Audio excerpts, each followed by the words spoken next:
कहते हैं एक ऐसा समय भी आया था जब पूरी सृष्टि के पालनहार स्वयं भगवान जगन्नाथ मदद के लिए किसी और को नहीं बल्कि अपनी माँ को पुकारने पर मजबूर हो गए। हर दिन की तरह उस दिन भी सब कुछ सामान्य था। भोग तैयार हो रहा था, आरती की तैयारी चल रही थी, शंख की ध्वनि पूरे मंदिर में गूंज रही थी। सब कुछ वैसा ही था जैसा हर दिन होता था, लेकिन कभी-कभी शांति के पीछे छुपा होता है एक बड़ा तूफान। अचानक मंदिर के कुछ दीपक अपने आप बुझने लगे, पहले एक, फिर दूसरा, और देखते ही देखते पूरा एक कोना अंधेरे में डूब गया। पुजारी घबरा गए। ये कैसे हो सकता है? यहाँ तो हवा भी अंदर नहीं आ सकती। मंदिर के अंदर एक अजीब सा सन्नाटा छा गया और फिर एक और रहस्यमयी घटना हुई। भगवान को चढ़ाया गया भोग, जिसकी खुशबू पूरे मंदिर को भर देती थी, आज बिल्कुल फीका था। ना उसमें कोई सुगंध थी, ना कोई स्वाद, जैसे किसी ने उसकी आत्मा ही छीन ली हो।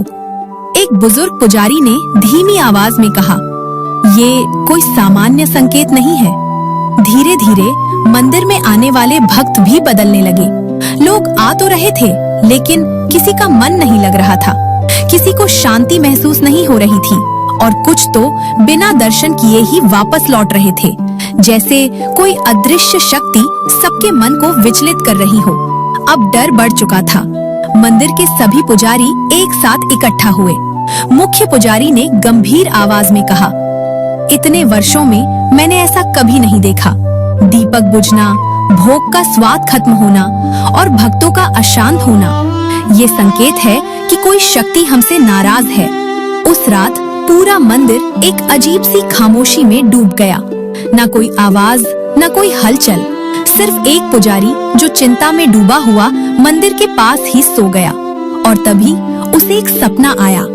अचानक चारों तरफ सुनहरी रोशनी फैल गई, जैसे पूरा ब्रह्मांड उसी प्रकाश में समा गया हो, और उस दिव्य प्रकाश के बीच स्वयं प्रकट हुए भगवान जगन्नाथ। पुजारी कांप उठा, उसका शरीर थरथराने लगा और वो तुरंत भगवान के चरणों में गिर पड़ा।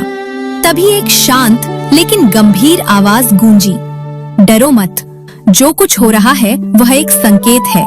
समय आ गया है शक्ति को जागृत करने का। पुजारी ने कांपती आवाज में पूछा, प्रभु, कौन सी शक्ति? कुछ क्षणों के लिए पूरा वातावरण और भी गहरा हो गया। फिर हल्की लाल आभा फैलने लगी और भगवान की आवाज फिर गूंजी, जब तक माँ का स्वागत नहीं होगा तब तक यह अशांति समाप्त नहीं होगी। उस पल पुजारी समझ चुका था कि अब सिर्फ पूजा नहीं बल्कि शक्ति के जागरण का समय आ चुका है, और आने वाला समय सिर्फ एक परीक्षा नहीं बल्कि एक दिव्य रहस्य को उजागर करने वाला। सपने में मिले उस संदेश ने सब कुछ बदल दिया था।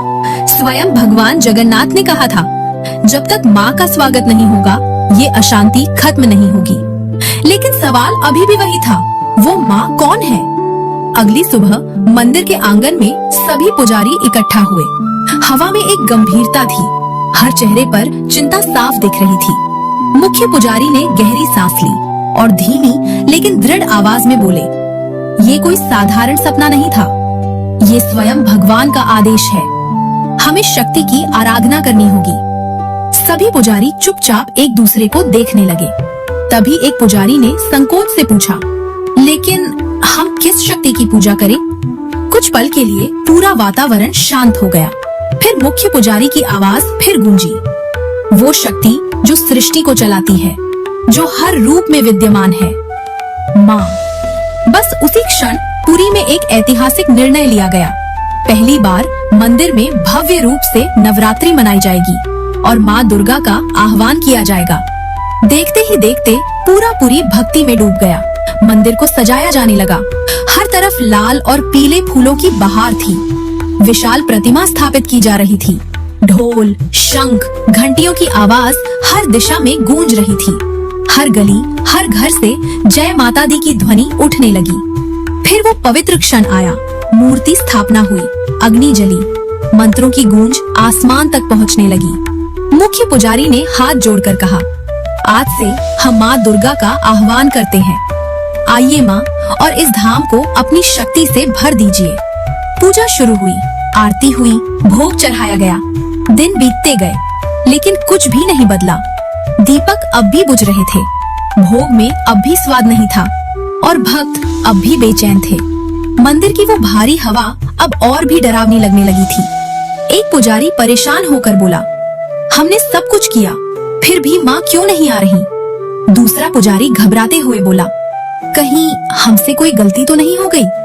तभी मंदिर के एक कोने में एक छोटा सा बच्चा खड़ा था, फटे हुए कपड़े, नंगे पैर, लेकिन उसकी आंखों में एक सच्ची और गहरी भक्ति थी। वो धीरे धीरे आगे बढ़ा और मासूम आवाज में बोला, आप लोग माँ को बुला तो रहे हो, लेकिन दिल से नहीं। उसकी बात सुनकर सभी पुजारी चौंक गए। मुख्य पुजारी ने हैरानी से पूछा, तुम क्या कह रहे हो?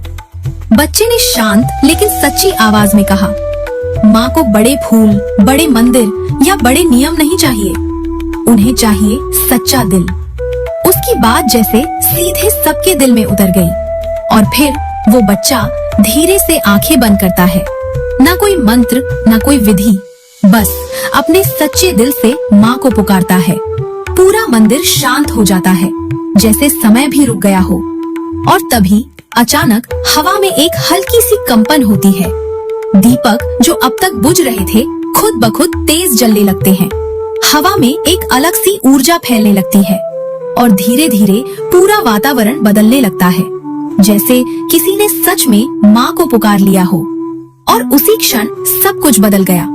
दीपक अब स्थिर और तेज जल रहे थे। भोग से फिर वही दिव्य सुगंध आने लगी और मंदिर का हर कोना एक अनजानी शांति से भर गया।